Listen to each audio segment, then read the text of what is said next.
Yeah కుక్షి వివరే కృత్వా స్వయం రక్షతి సర్వతః నమామి జననీం దేవీం పరాం ప్రకృతిరూపిణీం కృచ్ఛేణ మహతా దేవ్యా ధారితోహం యథోదరే తత్ప్రసాదాత్ జగద్దృష్టం మాతర్నిత్యం నమోస్తుతే పృథివ్యా యాని తీర్థాని సాగరాదీని సర్వతః వసంతి యత్ర తాం నౌమి మాతరం భూతిహేతవే.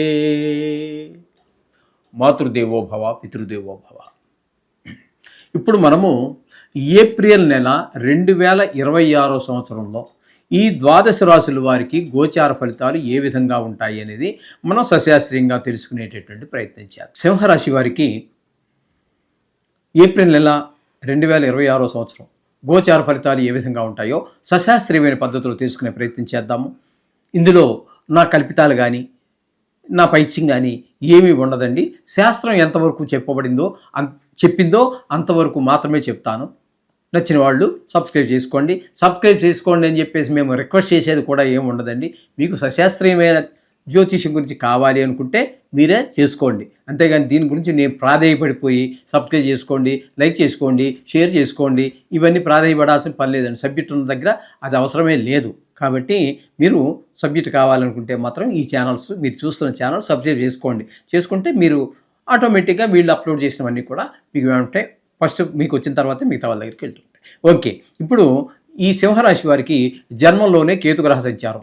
జన్మంలో కేతుగ్రహ సంచారం అనేటప్పటికి ఏమవుతుందంటే మరీ దుష్టాలోచన. కేతుగ్రహం అనేటటువంటిది అన్ని ఏది ఉన్నప్పటికీ జన్మంలో ఒక శుక్రుడు తప్పితే చెడు ప్రవర్తన, చెడు వ్యవహారాల వైపు ఉంటుంది. ఈ కేతు అనేది మరింత ఎక్కువగా ఉంటుంది దీని ప్రభావం. కాబట్టి చెడు ఆలోచనలు, చెడు ప్రవర్తన వైపు ఎక్కువ లాగుతూ ఉంటుంది. కాబట్టి ఈ అంత మాత్రాన్ని ఏం కంగారు పడిపోక్కర్లేదండి. మీ వ్యక్తిగత జాతకంలో ఏంటనే దాని ప్రభావం చాలా ఎక్కువ ఉంటుంది.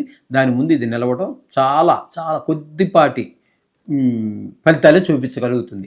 అంచేత కేతుగ్రహం జన్మంలో ఉండటం మంచిది కాదు. కాబట్టి జాగ్రత్తగా ఉండటం మంచిది. ఇకపోతే ఈ సప్తమ స్థానంలో రాహుగ్రహము, బుధగ్రహము, కుజగ్రహం 2 రోజుల పాటు సంచారం చేస్తున్నారు. ఈ సప్తమ స్థానంలో రాహు పూర్తిగా నెలంతా ఉంటాడు. అలాగే జాయింట్ వ్యాపారం చేసేటటువంటి వారు ఎవరైతే ఉన్నారో, భాగస్వామ్యంలో వ్యాపారం చేసేవారు, వారి మధ్యన కూడా అభిప్రాయ భేదాలు వచ్చే అవకాశం ఉంటుంది.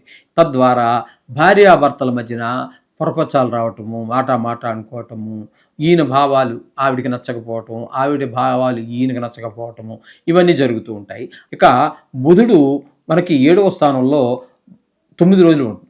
ఆయన మాత్రం రాహువు వాళ్ళిద్దరి మధ్యన బాగా నిప్పు పెడుతూ ఉంటే ఈ బుధుడు కొంచెం సరిచేయడానికి ఈయన వంతుగా ఆయన సహకరిస్తూ ఉంటాడు వాళ్ళిద్దరూ కలిసి ఉండటానికి. ఇక 7వ స్థానంలో కుజుడు 2 రోజులు ఉంటారు.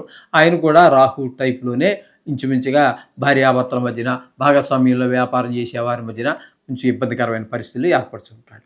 ఇకపోతే అష్టమ స్థానంలో శని గ్రహ సంచారం 1 రోజులు పూర్తిగా జరుగుతున్నది. ఇక్కడ మీకు అంటే అష్టమ శని అంటారు దీన్ని. 8వ స్థానంలో గోచార రీత్యా మీకు ఈ సింహరాశి వారికి ఏంటంటే అష్టమ శని అంటారు. ఎక్కువగా అర్ధాష్టమ శని, అష్టమ శని, ఇంకా ఏళ్ళనాటి శని, 7.5 అంటారు ఇక్కడ. కాబట్టి ఆ 7.5 సంవత్సరాలు ఈ 5 రాశుల్లో బాగా ఎక్కువగా ఇబ్బంది పెట్టేటటువంటి పరిస్థితి ఉంటుంది శని భగవానుడు. కాబట్టి వీరు ఈ 4 రోజులే కాదు, ఇక్కడ ఇంకా ఈ చెప్పాలి అన్నట్టయితే ఇప్పుడు మనం ఫలితాలు 4 రోజులు చెప్పుకుంటున్నాం కాబట్టి, కానీ ఈ సంవత్సరం అంతా కూడా అక్కడే ఉంటారు. వీరు శనికి ఏదో పర్మనెంట్ సొల్యూషన్ చూసుకోండి, లేదంటే మమ్మల్ని సంప్రదించండి. ఆ విధంగా శనికి చేసుకోకపోతే కొంచెం ఇబ్బందులు ఉంటాయి. కొంచెం నువ్వులు దానం చేసుకోవటం అట్లాంటివి ఉంటాయి. ఓకే, అవి మీరు పర్సనల్గా వచ్చి కలవచ్చు. ఇక రవి భగవానుడు 8వ స్థానంలో 14 రోజుల పాటు ఉన్నారు. తదుపరి ఆయన సంక్రమణం చెంది మేషంలో ప్రవేశిస్తూ ఉన్నారు. అంటే 8, 9 స్థానాల్లో రవి, 8, 9 స్థానాల్లో 2 స్థానాల్లోనూ కూడా ఆయన శుభ ఫలితములను ఇవ్వజాలడు. ఈ 8వ స్థానంలో ఉన్నప్పుడు ఎవరో రాజదండన, అలాగే పెద్ద దుఃఖం కలగటం, పరాభవాలు, అవమానాలు, ఇవన్నీ ఇక్కడ మీకు 4 గ్రహాల యొక్క సంచారం జరుగుతోంది. కుజుడు, బుధుడు కూడా. ఈ బుధుడు అయితే ఒక్కడు మాత్రం ఒక్క 9 అంటే 20 రోజుల పాటు ఆయన ఒక్కడు యోగకారకంగా అవుతున్నాడు. కానీ ఈ 8వ స్థానంలో కుజుడు నెలంతా ఇంచుమించుగా, రవి 14 రోజులు, శని నెలగా పూర్తిగా మీకు ఎనిమిదో స్థానంలో ఉండటం అనేది కొంచెం చెడు ప్రభావాలే చూపిస్తూ ఉంటాయి. పెద్ద దుఃఖం ఏర్పడడం, ధన నష్టం, పరాభవాలు, అవమానాలు ఇవన్నీ ఎదుర్కోవాల్సి ఉంటుంది. ఈ విధమైన ఫలితాలన్నీ అక్కడ మీకు ఈ 4 గ్రహాలు ఇస్తూ ఉన్నాయి. ఒక బుధుడే మనకు అనుకూలం. ఇకపోతే మనకి ఈ 9వ స్థానం భాగ్యస్థానంలోకి వచ్చేటప్పటికి రవి ఒక 15 రోజులు, మిగతా 15 రోజులు అంటే 8వ స్థానం నుంచి 9వ స్థానంలోకి వచ్చి అక్కడ ఒక 15 రోజులు, 15వ తారీఖు నుంచి నెలాఖరు వరకు.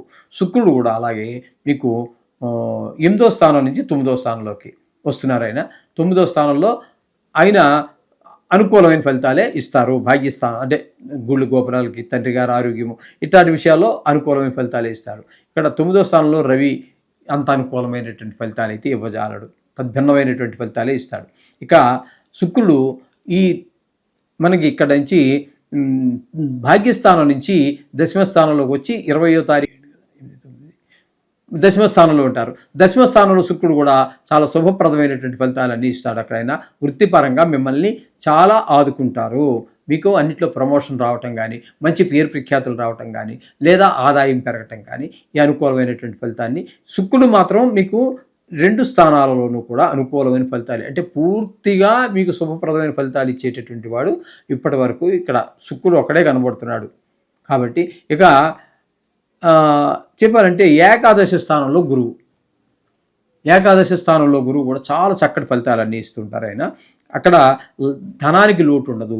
మిమ్మల్ని మీ కుటుంబ సభ్యులు ఉద్యోగ స్థలాల్లో, వ్యాపార స్థలాల్లో అన్ని చోట్ల కూడా మీకు సహాయ సహకారాలు అందించటం, ధనార్జన ఉండటం, వ్యాపారంలో వ్యవహారాలన్నింటిలో కూడా మీరు విజయం సాధించడం ఇవన్నీ కూడా గురువు వల్ల ఏర్పడుతూ ఉంటాయి. అంచేత ఈ రాశి వారికి కేవలం చెప్పాలి అన్నట్టయితే గురువు శుక్రుడు పూర్తి శుభులండి.